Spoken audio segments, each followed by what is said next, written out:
रामपुर से हैरान कर देने वाला एक वीडियो सामने आया जिसमें दो गुटों के बीच जमकर मारपीट हुई, जिसके बाद पुलिस ने दोनों गुटों के कुछ लोगों के खिलाफ कार्रवाई की। बताया गया कि यह विवाद बच्चों के झगड़े के बाद शुरू हुआ, जिसमें दोनों तरफ के बड़े लोग कूद गए और बच्चों की लड़ाई को बड़ों के फसाद में तब्दील कर दिया। जो वीडियो सामने आया उसमें बात इतनी बिगड़ी दिखी कि एक गुट के लोग लगातार दूसरे गुट के लोगों पर पत्थरों की बरसात करते रहे, जिसका जवाब दूसरे गुट ने फायरिंग से दिया। फायरिंग हुई तो अफरा तफरी भी मची। इसने विवाद को और हवा दे दी। एक बुजुर्ग भी दूसरे गुट पर पत्थर फेंकते दिखाई दिए। इसके बाद वहां फिर गोली चली।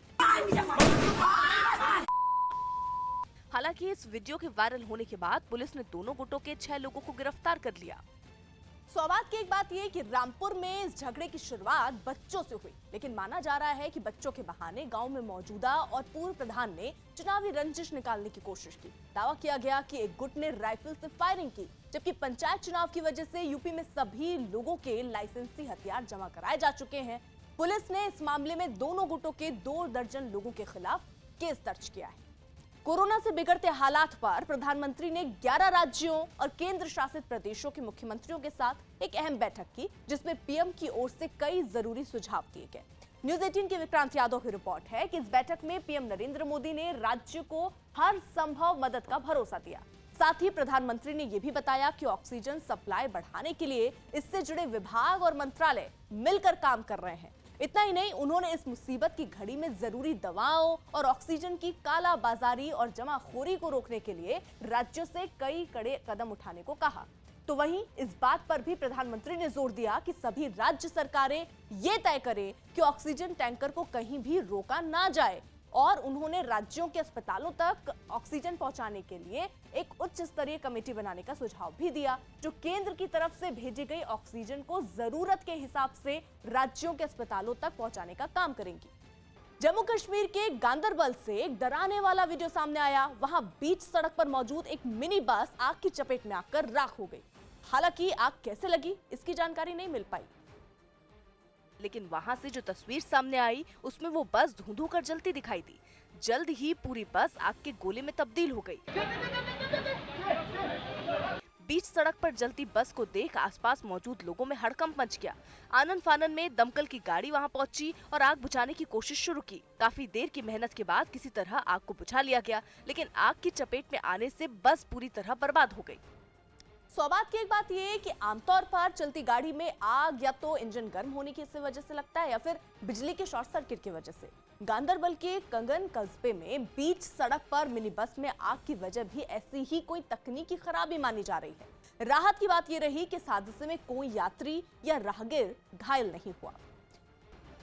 कोरोना के कहर में मोदी सरकार ने गरीबों की मदद के लिए बड़ा फैसला किया। न्यूज़ 18 के अमिताभ सिन्हा की रिपोर्ट है कि केंद्र गरीबों को 5 किलो अनाज हर महीने मुफ्त देगी। पीएम गरीब कल्याण अन्न योजना के तहत मिलने वाली मदद का फायदा 80 करोड़ लोगों को होगा। मुफ्त अनाज की ये योजना अगले 2 महीने यानी मई और जून के लिए है, जिस पर मोदी सरकार 26,000 करोड़ से ज्यादा खर्च करेगी। प्रधानमंत्री ने इस बात पर जोर दिया कि कोरोना की दूसरी लहर में मदद के तौर पर अनाज ही सख्त जरूरत है। पिछले साल भी पीएम गरीब कल्याण योजना के तहत गरीबों की मदद की गई थी। कोरोना संकट में ऑक्सीजन की किल्लत होने पर कई शहरों में कालाबाजारी ने उड़ान भर ली है, जिसकी एक तस्वीर राजस्थान की राजधानी जयपुर से भी सामने आई।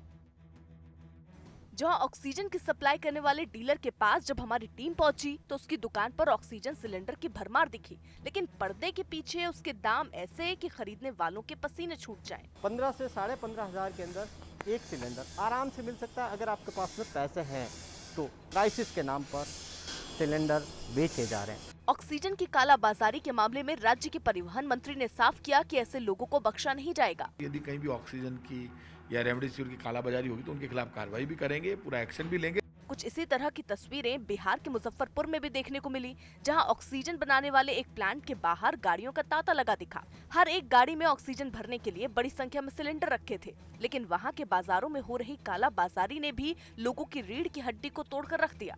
मार्केट में कहीं मिल नहीं रहा, इसके वजह से ब्लैक से वो बोले हैं कि 10,000 रुपये लाइए तो हम आपको ऑक्सीजन ब्लैक से दे सकते हैं। प्रशासन ने दावा किया कि ऑक्सीजन की कालाबाजारी को रोकने के लिए प्लांट की सुरक्षा बढ़ा दी गई है। कालाबाजारी पर अंकुश लगाने के लिए हम लोगों को मजिस्ट्रेट ड्यूटी लगाया गया है।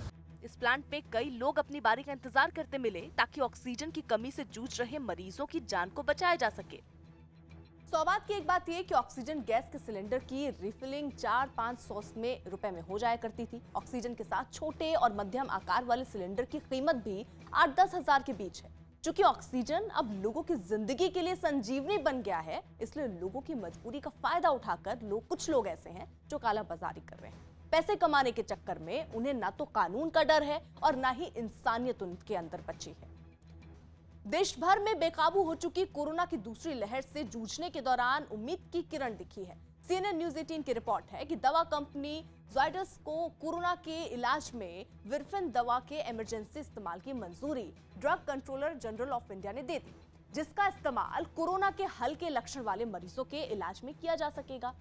ज़ायडस का दावा है कि ये दवा 91% मरीजों पर असरदार साबित हुई है और इसके जरिए इलाज करने से 7 दिन में ही RT-PCR टेस्ट नेगेटिव हो गया। यही नहीं, इसकी वजह से ऑक्सीजन पर निर्भरता भी कम हो जाती है। मध्य प्रदेश के विदिशा से हैरान कर देने वाली एक घटना सामने आई। वहां एक कोरोना मरीज का शव गाड़ी से निकलकर सड़क पर जा गिरा। ये घटना अटल बिहारी वाजपेयी मेडिकल कॉलेज और अस्पताल के बाहर हुई। जब शव को अंतिम संस्कार के लिए शमशान घाट ले जाया जा रहा था, तभी अस्पताल के मेन गेट से बाहर निकलते ही गाड़ी में रखा शव अचानक सड़क पर गिर गया। ड्राइवर को इसकी भनक तक नहीं लगी। वो तो उस गाड़ी के पीछे चल रहे लोग चिल्लाने लगे, जिसके बाद वो गाड़ी रुकी। शव के गाड़ी से गिरने के बाद लोगों ने वहां हंगामा किया। वो ड्राइवर पर सवार हो गए। बाद में अस्पताल के स्टाफ ने शव को गाड़ी में वापस रखवाया। सौभाग्य की एक बात यह है कि देश भर में कोरोना से होने वाली मौतों के अंतिम संस्कार के लिए खास दिशा निर्देश जारी किए गए हैं। शव को घर वालों को सौंपने के बजाय सीधे शमशान या कब्रिस्तान पहुंचाने के लिए एम्बुलेंस की कमी है। बताया गया कि विदिशा में एक दिन में 12 मौतें हुई, इसलिए जिस गाड़ी में 2 शव ले जाने की जगह थी, उसमें 3 शव रखे थे। गाड़ी पुरानी थी और मोड़ पर एक शव स्ट्रेचर समेत शव वाहन के डोर के साथ सड़क पर आ गिरा। ऑक्सीजन संकट पर इससे बनाने वाली अलग अलग कंपनियों के साथ प्रधानमंत्री ने वीडियो कॉन्फ्रेंसिंग के जरिए बैठक की। न्यूज 18 की विक्रांत यादव की रिपोर्ट है कि पीएम नरेंद्र मोदी के साथ हुई इस मीटिंग में रिलायंस इंडस्ट्रीज लिमिटेड के CMD मुकेश अंबानी, सेल की चेयरपर्सन सोमा मंडल और JSW ग्रुप के सज्जन जिंदल समेत कई उद्योगपति मौजूद रहे, जिसमें प्रधानमंत्री ने कहा कि वक्त चुनौतियों से जूझने और कम समय में समाधान तलाशने का है। ऐसे में सरकार और ऑक्सीजन निर्माताओं के बीच बेहतर तालमेल होना चाहिए। उन्होंने पिछले कुछ हफ्ते में ऑक्सीजन का उत्पादन बढ़ाने के लिए कंपनियों की तारीफ भी की और आने वाले दिनों में इसकी जरूरतों को देखते हुए पूरी क्षमता के साथ काम करने की अपील की। कोरोना से जुड़े दिशा निर्देशों का उल्लंघन करने वालों के खिलाफ यूपी और छत्तीसगढ़ में पुलिस ताबड़तोड़ एक्शन ले रही है। छत्तीसगढ़ में जहां लॉकडाउन लागू है, तो वहीं यूपी में कोरोना की चेन तोड़ने के लिए नाइट कर्फ्यू लागू है। लेकिन लोग फिर भी सुधरने का नाम नहीं ले रहे। यूपी के संभल जिले से जो तस्वीरें सामने आई, उनमें नाइट कर्फ्यू तोड़कर घरों से बाहर निकले लोगों को पुलिस सबक सिखाती दिखी। किसी को पुलिस वाले ने मुर्गा बनाया, तो किसी से उठक बैठक करवाई। कुछ लोगों ने पुलिस की इस कार्रवाई से बचने के लिए बहाने बनाए, मगर पुलिस वालों के आगे उनकी एक नहीं चली। कमोबेश ऐसी ही तस्वीरें छत्तीसगढ़ के कवर्धा से भी सामने आई। वहां पर भी लॉकडाउन तोड़कर बेवजह बाहर घूम रहे लोगों की पुलिस वालों ने जमकर खबर ली। इस दौरान कुछ लोगों को तो पुलिस वालों ने हाथ ऊपर कराकर चौराहे के चक्कर लगवाए, लेकिन कुछ मोटरसाइकिल सवार लोगों से पुलिस वालों ने छत्तीसगढ़ का प्रसिद्ध फुगड़ी डांस करवाया।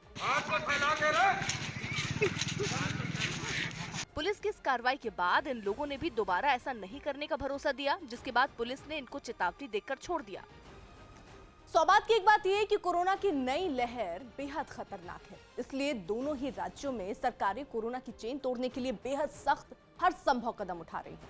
मगर कुछ लोग हैं कि वो सुधरने का नाम ही नहीं ले रहे। ऐसे ही लोगों को सबक सिखाने के लिए पुलिस को सख्ती करनी पड़ रही है, ताकि महामारी के संकट से जल्द उबरा जा सके। पश्चिम बंगाल के आसनसोल में बीजेपी की एक जनसभा से पहले जमकर हिंसा हुई, जिसके लिए टीएमसी को जिम्मेदार ठहराया गया। वहां बीजेपी के शुवेंदु अधिकारी और बाबुल सुप्रियो को बाराबनी विधानसभा सीट पर खड़े पार्टी उम्मीदवार अरिजीत रॉय के लिए प्रचार के लिए पहुंचना था।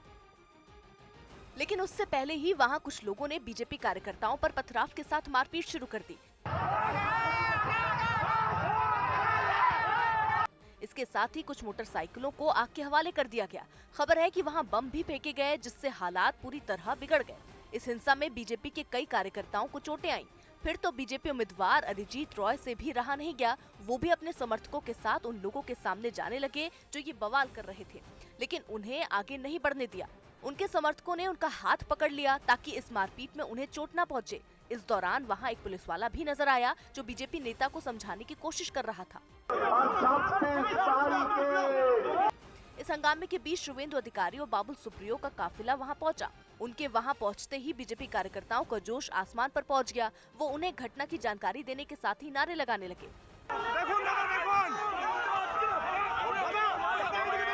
बाद में पुलिस वहां पहुंची और इस हंगामे को शांत कराया, जिसके बाद बीजेपी नेताओं ने वहां जनसभा कर पार्टी उम्मीदवार के लिए वोट मांगे। सौभाग्य की एक बात ये कि आसनसोल में बीजेपी और टीएमसी कार्यकर्ताओं के बीच हिंसक झड़प 3 साल से चल रही है, जो वोटिंग से 3 दिन पहले तेज हो गई। बीजेपी ने रैली में जा रहे अपने कार्यकर्ताओं पर पथराव करने और उनकी मोटरसाइकिल में आग लगाने का आरोप लगाया। वहीं टीएमसी ने हिंसा के लिए बीजेपी कार्यकर्ताओं की गुटबाजी को जिम्मेदार ठहराया। देश के कई शहरों में ऑक्सीजन संकट गहराने से अस्पतालों में हाहाकार मच गया। कोरोना के मरीजों की लगातार बढ़ती संख्या ने इस परेशानी को और बढ़ा दिया,